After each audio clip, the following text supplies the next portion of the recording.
It's Overreaction Monday here on Steelers Talk after the Pittsburgh Steelers took the L to the Seattle Seahawks yesterday at home by a final score of 31-17. A lot to react to today, a lot to talk about here on the show. So make sure you let me know down there in the comment section, guys. Have you lost faith in this year's Steelers football team already? Give me a yes or no down there in the comment section. It certainly hasn't looked terrific or perfect or Super Bowl caliber through the first 2 weeks here, guys. But let me know if you've completely lost faith here after just 2 weeks. So the first claim here on Overreaction Monday, that the first 2 weeks show how bad the defense is going to be this year, and it will not improve. And for me, guys, this is pretty much an overreaction here throughout the first 2 weeks. Teams are still trying to figure out who they are. There's going to be adjustments made as the season goes on. But obviously, first 2 weeks it has not been good enough. So I'm not going to say it's a pure overreaction. I'm going to say it's a slight overreaction because things can still change, but things definitely need to change if the Steelers are going to turn it around on defense, all right? The run defense has been absolutely abysmal. They've given up a 100-plus yard rusher each of the last 2 weeks. The Keanu Benson at nose is just not getting it done. He's getting pushed backwards, which is affecting the linebacker play. And then speaking of those linebackers, they're not in the correct run fits very often. They're not taking good pursuit angles. And, if you can't stop the run, it's going to affect everything that you do on defense. And that's just the foundation of your defense, and it's completely squishy, soft, and just incomplete throughout the first 2 weeks, and it needs to be fixed. But there is just too much talent on this Steelers defense. You have T.J. Watt, you have Cam Hayward, you have Alex Highsmith whenever he comes back from his high ankle sprain. Nick Herbig looked really good yesterday. Patrick Queen is a former All-Pro. Deshaun Elliott will be back here soon. Juan Thornhill's looked pretty decent through the first couple weeks. Jalen Ramsey's legit. There's just too much talent here for me to completely give up on this Steelers defense, but it's very clear that something needs to change, especially up front, and the way that they use their strategy on the defensive line in order for this thing to be turned around. And that kind of brings us into our second claim here on this Overreaction Monday, which is that Mike Tomlin should be fired if this defense doesn't turn it around this season. And I think that this is perfectly reasonable. All right, I still think that there is time and there is talent here to be able to turn things around in time and make this a good defense before we get to January. Last year, if we learned anything from last year, guys, is that you are not the same team in January as you were in September. All right, so as long as the Steelers continue to grow and by season's end, we're in a position where this defense is playing good football, then obviously, that's better than having a good September like the Steelers had last year on defense, and then you're completely crumbling by the time you get to January. But yes, if you don't turn it around here, if you're Mike Tomlin, a defensive head coach that has had the most, expensive defense in the league for multiple seasons on end here, you have to get better. All right, plain and simply, this is not something that is going to be an acceptable result for a 17-game NFL schedule when you have the league's most expensive defense. All right, you can't be giving up 300-plus yards of defense like you have in your last 10 football games on defense if you're the Pittsburgh Steelers. You can't give up 27.5 yards per game, or not yards per game, points per game. If you are the Pittsburgh Steelers, with this kind of money being spent on defense. That is just a plain and simple fact, guys, that, the last 10 games for the Pittsburgh Steelers on defense have just been absolutely atrocious, all right? You're giving up yards, you're siphoning them off left and right. The run game for your opponents is doing whatever they want against you, and then they're able to score a lot of points on you, and it's just hard to win football games when you're giving up 28 points per game. And not that long ago, guys, this was a defense that was known and was leading the league in games where you were giving up 20 or less points per game. Remember, man, when Kenny Pickett was having his struggles, when this offense was really struggling, and even last year, at the beginning of last season, the offense wasn't scoring a lot of points, but they were winning football games because this defense wasn't giving up more than 20 points. This used to be an awesome defense, all right? And it wasn't that long ago. But, there was a little bit of a switch midway through last year where this team all of a sudden started to give up a ton of yards. They give up a ton of points, and that is leaked here into 2025, and it needs to be fixed here by Mike Tomlin and this defensive coaching staff.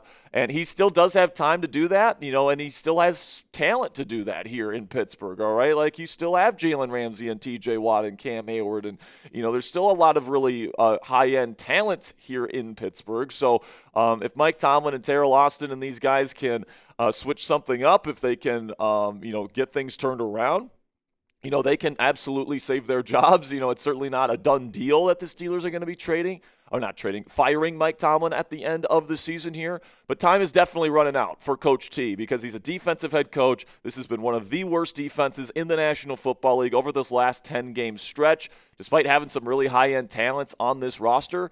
And if he can't turn it around, I think the Steelers need to find somebody that will. So what say you guys? Let me know down there in the comment section. How many games do the Steelers need to lose this year for them to fire Mike Tomlin? Let me know what you guys think down there in the comment section.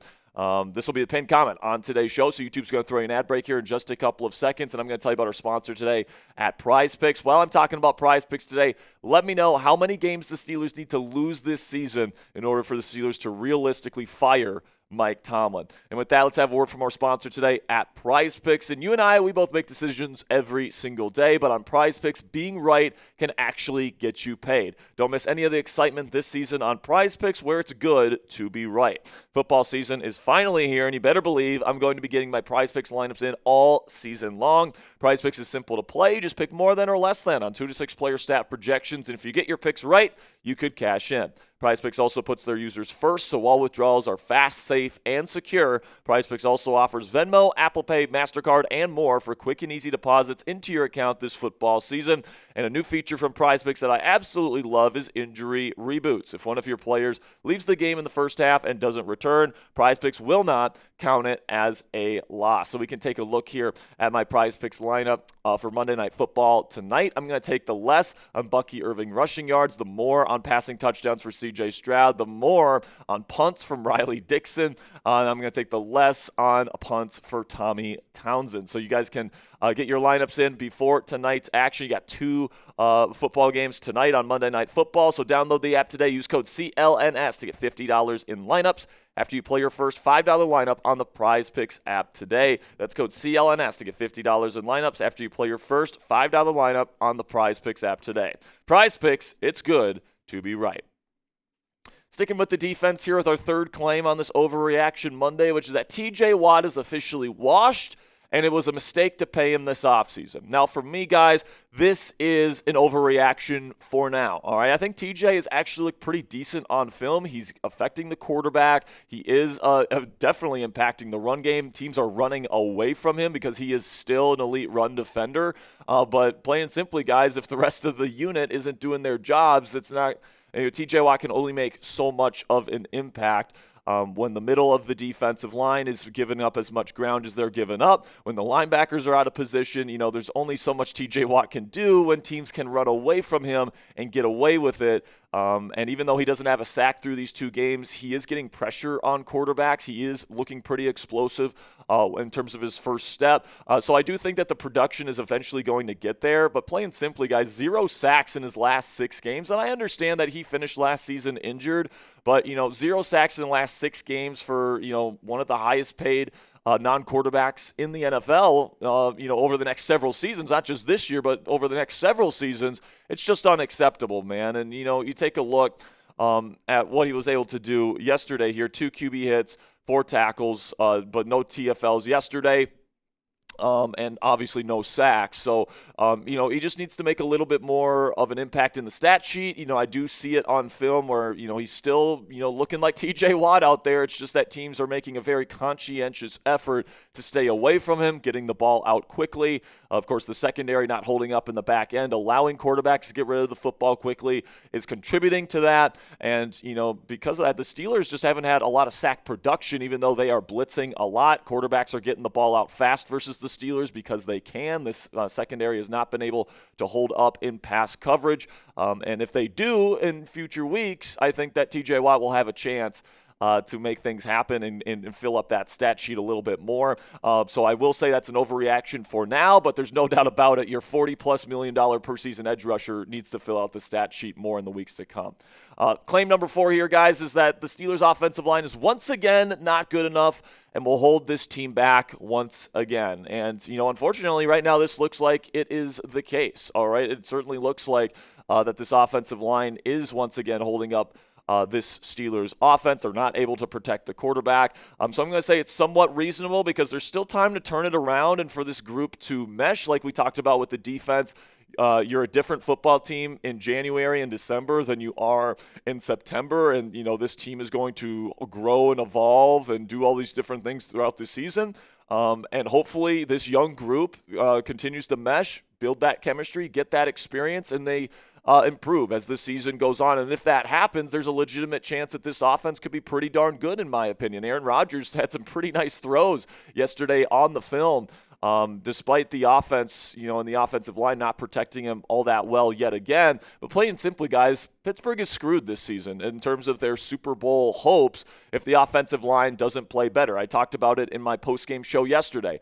The two things that you got to do to bring back those Super Bowl kind of hopes here in Pittsburgh is you got to look better up front on defense and you got to look better up front on offense. Right now, the Steelers have lost the trench battle on both sides of the ball on each of the first 2 weeks. That's unacceptable, and that's not going to be something that breeds good results if that continues for the rest of this season. So there's still time to turn it around. There's still a lot of talent on this offensive line and on this defensive line, so theoretically they could still turn it around. It's just been a very slow start, and that's very concerning. Claim number 5 here is that the Steelers need to add another wide receiver and should give up on Roman Wilson after 2 games in the National Football League here pretty much. And, I've been somebody that's been a champion for Roman, saying, it's okay to give him a shot, all this different stuff, but this is somewhat reasonable. I completely understand why people want to move on from Roman Wilson, especially if we're talking about this season in particular. This team wants to win now, and Roman Wilson just doesn't look like somebody that's ready to contribute to this football team at this moment. And, in 2 games, he only has 1 catch. He only has 2 targets, and that 1 catch came in garbage time when the defense was playing soft. So, Roman Wilson doesn't have, a legit completion yet through 2 weeks. And, I think that, we're at the point where you might have to think about playing Ben Skoranek more than you play Roman Wilson, just because, at least Skoranek gives you a little bit of an edge as a blocker, whereas Roman Wilson isn't really giving you all that much as a player out there in your 11 personnel packages. So the clock is certainly ticking for Roman. I certainly think that if he doesn't turn things around, if he doesn't get more production from that wide receiver 3 spot as the season goes on, the Steelers are going to be looking for some outside wide receiver help at the trade deadline. So clock is certainly ticking for Roman, at least in terms of this season, and it has not been a very fruitful start for the former 3rd-round pick out of Michigan. Then we get to claim number 6 here, which is the Steelers should cut Kaleb Johnson after his slow start and botched kick return yesterday. Now listen, guys, that botched kick return was one of the stupidest plays I've ever seen ever, okay? That is one of the stupidest things I have ever seen. And how do you not coach up your kick returner to not know the freaking rules there, right? So I'm going to say this is an overreaction, though, guys, because obviously he's young. He's a 3rd-round pick. He does have a lot of ability. And, I don't think you cut a player for that one mistake, all right? I think that, these kinds of things, unfortunately, they do happen sometimes. They are unacceptable, and if it continues to be the case where he's making these dumb mistakes as the kickoff return man, and he's continuing to just not be a factor in the run game, maybe you think about it down the road, but he is still so young. You did just recently invest a 3rd-round pick in him, so to just give up on him at this point, I think would just be a huge overreaction from this football team. It's not going to happen. They're not going to cut Kaleb Johnson. He'll be a part of this football team. At least for the rest of this season. But then, another Kaleb Johnson claim here that I think is perfectly reasonable is that the Steelers should maybe consider taking him off of kick return. This is not something that he did back in college, all right? He did it, but it was very scarce in the moments that he was used as a kickoff return man. This is not his bread and butter, and you can tell that with his production so far. He has not been a very productive kickoff return man to this point through the first 2 weeks, and he just doesn't look like a natural fit there. So I don't know what the right answer to that spot is. I don't know if it's Kenneth Gainwell. I don't know if it's Scotty Miller. I don't know if it's somebody else, maybe even Jabril Peppers who's played that role before. But like I can tell you this right now, man. If you're expecting to get to the 30-yard line consistently, the Steelers' special teams and kickoff unit has not been able to do that with Kaleb Johnson to this point. So if the Steelers want to take him off of kickoff return, I think that's perfectly reasonable. But in terms of cutting him at this point, I don't think that's something that's going to happen. Then the final claim on this Overreaction Monday today, guys, that the Steelers' season is effectively over already, and this team officially sucks. I think that this is an overreaction here, folks. I'm not blind to the problems of this football team, guys. They got to get a lot better in the trenches. They got to do a better job getting open for Aaron Rodgers. I'm talking about the weapons right there, especially this past week. It was just not good enough. The pass defense needs to be better as well. When they blitz, they have to get home better. All these different things, man. It's not been a perfect first 2 weeks, all right? But like I've been saying throughout this show, guys, usually your team is a lot different in December and January than you are in September, all right? If the Steelers were the same team in September than they were in January last year, they would have had the best defense in the league heading into the playoffs. We know that wasn't the case, right? So there's still a lot of opportunity for Mike Tomlin and this coaching staff and these players to turn things around, not just on one side of the ball, but on both sides of the football. And I'm going to be interested to see if this coaching staff is able to make the proper adjustments here, because I firmly believe there is enough talent here in Pittsburgh. We've seen Aaron Rodgers make some really crazy throws these first 2 weeks. We've seen Jaylen Warren play some good football. We've seen some great flashes from some of the weapons here in Pittsburgh. We've seen some great flashes even on defense. But we need to see more of them, and we need to see more consistency out of this group in all three phases if this team legitimately wants to compete for a Super Bowl this year, which is their desired goal and their express goal for this season. So let me know what you guys think down there in the comment section. How many wins will the Steelers have this year? Predict it for me down there in the comment section, and let me know, will they win a playoff game? I'll say this right now, if they play the way that they have these first 2 weeks, they will not be winning a playoff game this year. That's pretty plain and simple, but there's still time to turn it around. I firmly believe that. All right, so make sure you guys get down there in the comments section to finish up today's show by typing real one down there in the comments section. If you ride or die with this football team, if you're not going to give up on this team no matter what, make sure you guys type those real ones down there in the comments section so we know who made it to the end of today's video. Later today, Ponzi and I will be going live here on Steelers Talk at 5 p.m. Eastern Time to talk about the issues with this football team, to talk about what I'm seeing from the film from Week 2 versus the Seattle Seahawks, what can be improved, and just talk about the issues that this team is going through right now and preview this upcoming matchup versus the New England Patriots here in Week 3. So make sure you guys click that subscribe button. Join us later this evening at 5 p.m. Eastern to talk some Steelers football. Until next time, guys, here we go, Steelers.